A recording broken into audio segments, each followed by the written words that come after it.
นี่ครับสิมาเอาเพลงต้อนรับปีใหม่ปี2020เนาะลายมือลายวันได้พักย้อนได้ครับตอนรับปีใหม่เรานี่ตอนรับปีใหม่เนาะก็ได้ไปท่องเที่ยวได้บ่ได้อัดคลิปลงกันมันนี้เราก็สิมาลงเพลง2เพลง3เพลงก็ลงมาวันนี้ก็ฟังแบบเสียงสดไปคือแบบเขาว่าไปสู่มือนี่นะเสียงสดห้องสู่มือไปสู่มือมันนี่เอาข้างเข้ามาห้องเพลงเลยเนาะตราบที่ฟ้านั้นยังมีแสงตะเวนความเหงาหนาวเย็นก็คงไปด้วยหมอกหนาชีวิตเปรียบเหมือนดังดอกหญ้ายามเช้าแบ่งบานยามแลงแห้งเหี่ยวไปโปรดน้ำตาเมื่อสวรรค์บ่จางลาการเวลาผ่านมาแล้วผ่านไปความรักที่ยังบ่สดใสก็เหมือนดังใจเมื่อสองใจเฮาศรัทธา ขออายบ่แม่นพาอินเป็นคนติดดินนี่ฮะพี่สั่งดังคนทั่วไป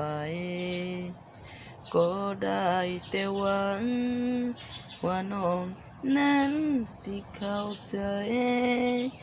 บ่ได้หวังกำไรสิยอกกลิ่นกินแล้วแซวนี้อายยังหวังหาจริงและห่วงหาปรารถนาหาจริงน้องคนนี้ฐานะเขาว่าเป็นเศรษฐี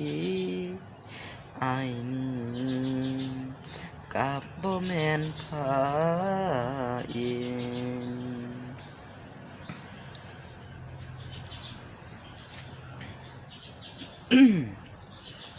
ก็มือได้ของเพลงแบบเสียงสดไปเดี๋ยวห้องไปเรื่อยๆเนาะห้องเสียงสด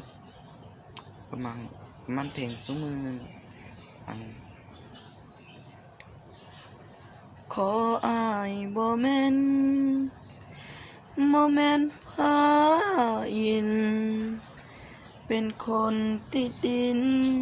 ไม่ฮับปีสั่งดังคนทั่วไป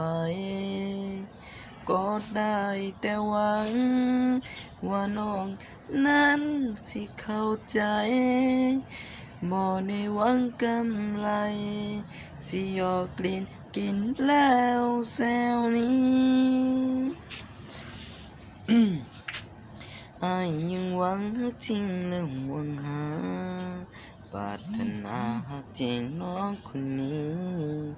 ฐานะเขาว่าเป็นเศรษฐีอายนี่กับบ่แม่นพาอินขอบใจวันนี้ก็ฟังเพลงก็หมดไปแล้วเนาะพอดีหมดเวลา